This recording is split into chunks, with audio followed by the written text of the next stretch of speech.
So I bought this drum machine, this Alesis SR-18.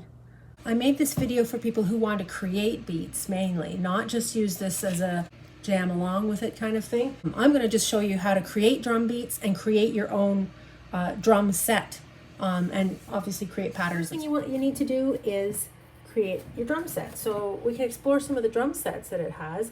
Okay, again, there are user sets and preset, drum sets and patterns. User and preset. See, preset and then user. User is you and me. We're the ones who want to make creative content for this. To find your drum sets, go to drum set, and then you can tell you're in the drum set menu because it says drum set. There are 101 preset drum sets. See, look at this. 101. You can either use this dial or you can use these buttons. They do exactly the same thing. Maybe if you're a button person, do the buttons. If you're a dial person like me, so fast. User, for some reason, there's only 99 sets. So obviously I can't play all of the 101 beats for you, but I'll show you some ideas. Like ambient is. You can just explore them. Something I do appreciate is that these are cool, dark. Is that they're in alphabetical order. That makes things pretty easy to find. So if you're like, oh, I want hip hop, you just go to H. Mainly I want to do electronic music, so I'm mainly interested in hip hop kits.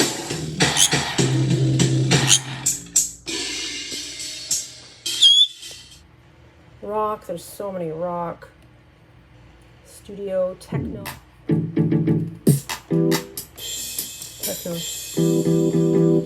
Stuff like that. Very fun. This is what I was most excited about. The Vox kit.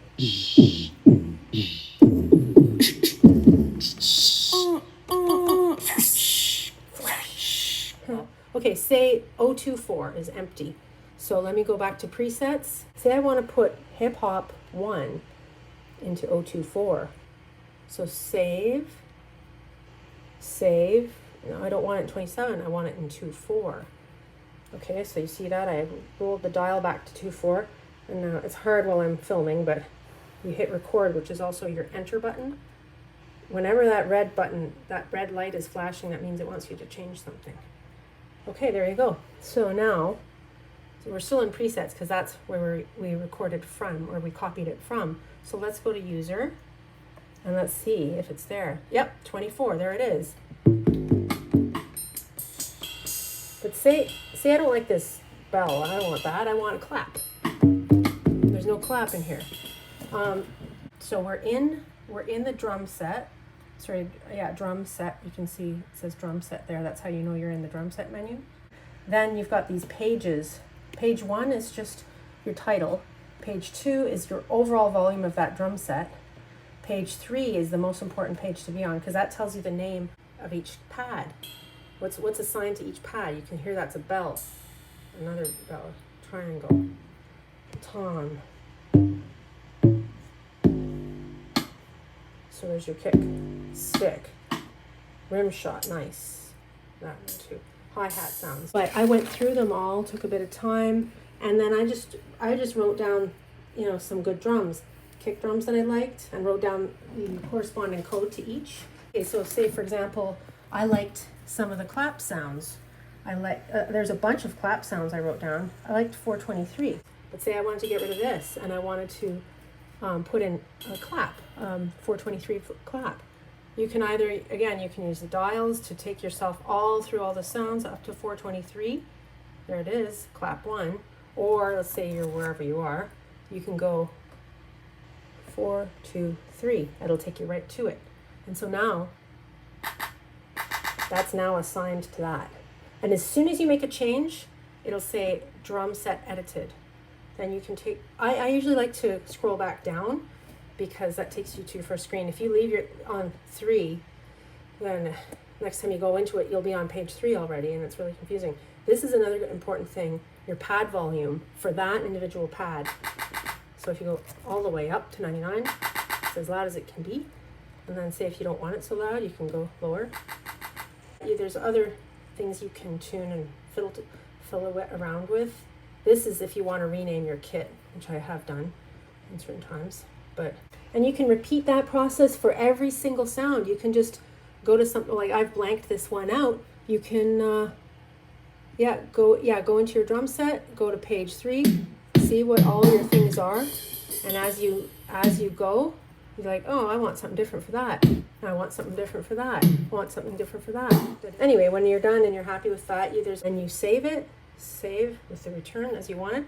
And I did that many times. I got row hip hop sounds because I wanted to put all the sounds that I liked in one area. Fun.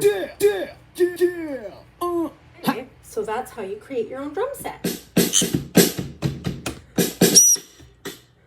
Now you get out of the drum set menu, and then you're back in pattern or song. So let's do patterns now. So if you just want to jam, like I said, you can easily just hit play and then play around with whatever. Yeah, it's nice because it won't go until it's done.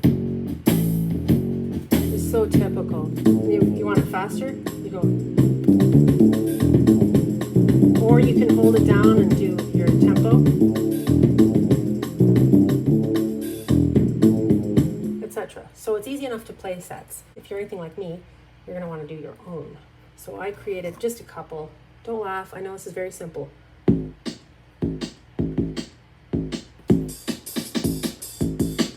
Very basic stuff. But it's neat because you've got A and you can play B, and then you can play fill, which will bridge the two.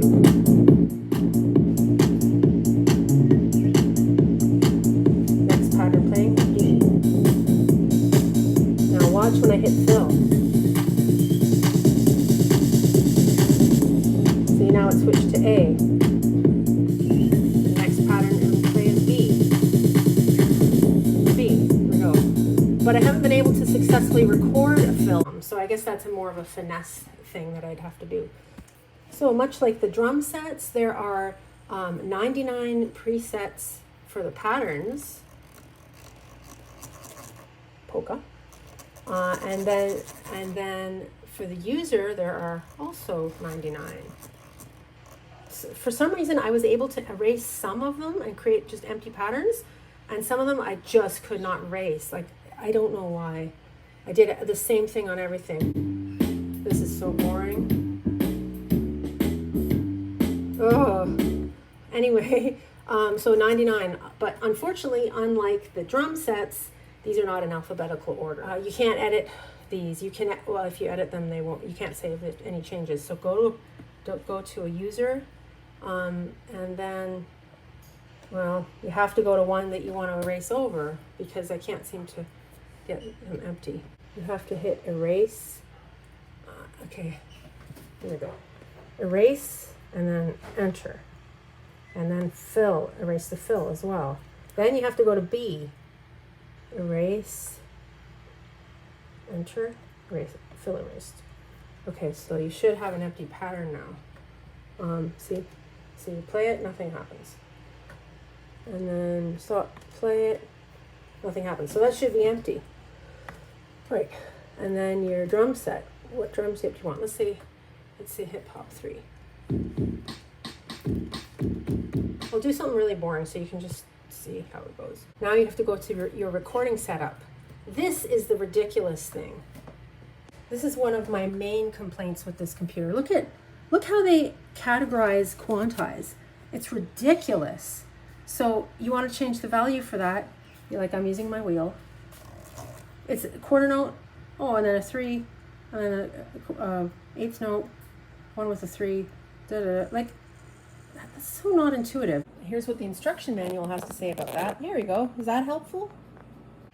So just as a general rule of thumb, if you don't want to screw around with this tiny little symbol, I don't know, I usually pick 4 or 5. If you find that you do a beat perfectly and then it plays back like kind of funny, you may have to change that. It's about how your notes are divided up.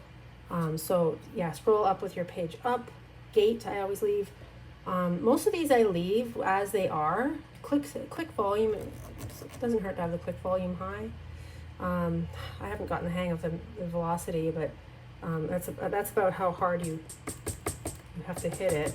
Yeah, you can change that to soft or loud. So you don't have to, funny enough, when it's loud, you don't have to hit it very hard. Anyway, I just kind of leave it on medium for now. Beat, okay. I found that the best way to do it, if you want to just count to 8, is a 4/4 beat. See, this is flashing again, so you gotta record. You hit record. That's the weird thing about this. Sometimes you have to save things, and sometimes you don't.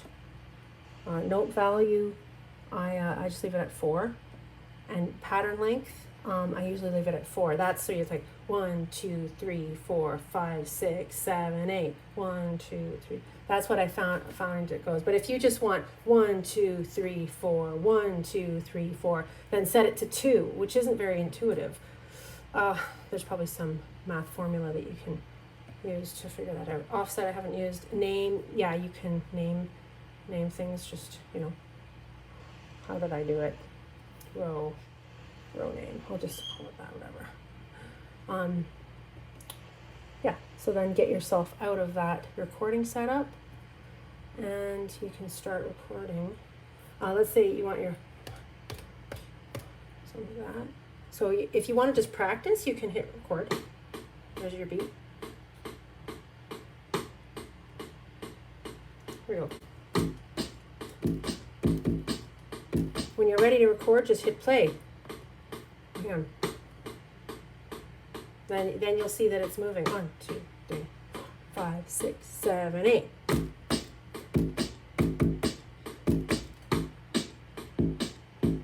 Pretty good.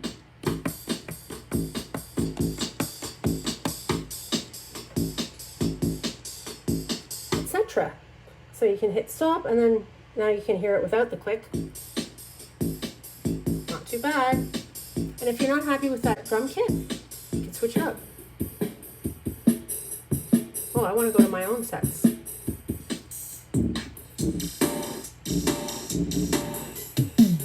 Phil Collins. Why not? NuJack. Whatever you want. I like that. It sort of sounds like my old drum machine. Pretty cool. And then if you want to save it, you have to, get out a drum set again. Oh, I called it row name. So save to 4, yeah. That's fine, or wherever you want to save it. If you want to save it somewhere else, you just scroll around until you find a spot you want it. Save, enter. And this saving will save the tempo as well.